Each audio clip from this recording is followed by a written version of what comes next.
ओम नमः शिवाय. श्री स्वामी समर्थ. महादेव मंदिरात 3 वेळा टाळी का वाजवतात? महादेव म्हणजेच भगवान शिव मंदिरात टाळी 3 वेळा का वाजवतात? यामागे काही पौराणिक, आध्यात्मिक व सांकेतिक अर्थ आहेत. ही गोष्ट विशेषतः नटराज रूपातील भगवान शिवाशी संबंधित आहे. जेव्हा ते तांडव नृत्य करतात, टाळी किंवा ध्वनी हे त्यांच्या नृत्याचा भाग मानले जाते. टाळी 3 वेळा वाजवण्याचे काही शक्य तात्विक अर्थ खालीलप्रमाणे आहेत.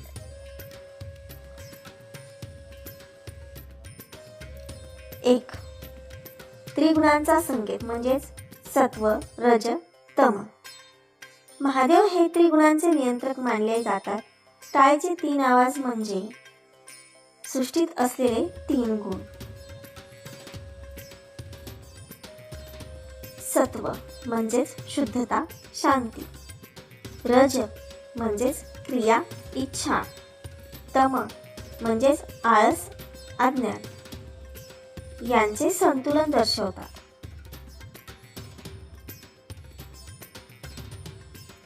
2. त्रिकाळांचा प्रतीक म्हणजेच भूत, वर्तमान, भविष्य. टाळीचे 3 वेळा वाजवणे हे काळाचे 3 स्वरूप.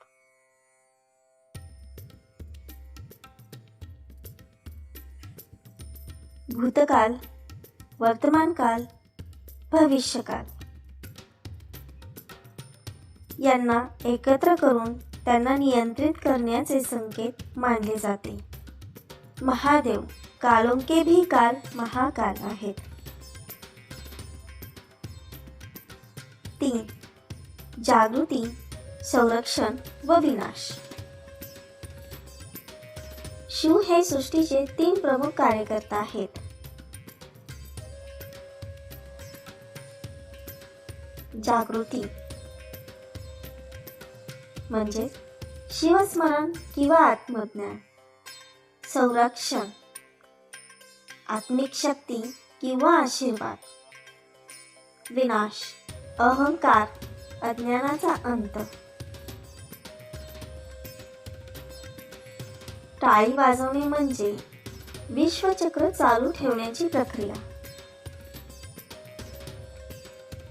4. ध्वनीचा प्रभाव. टाळीचा ध्वनी हे एक नादयोग मानले जाते. तांडवाच्या वेळी निर्माण होणारे स्पंदन हे आध्यात्मिक शक्ती जागृत करण्यासाठी असते. वैदिक अथवा पूजाविधी संदर्भात. काही वेळा पूजेमध्ये किंवा आरतीत टाळी 3 वेळा वाजवली जाते. हे ध्यान केंद्रित करण्यासाठी, देवाला आवाहन करण्यासाठी किंवा पूजेचा प्रारंभ अथवा समारोप दर्शवण्यासाठी असते.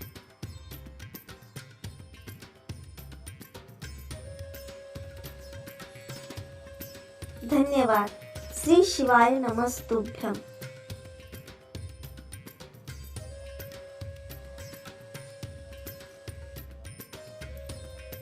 श्री स्वामी समर्थ.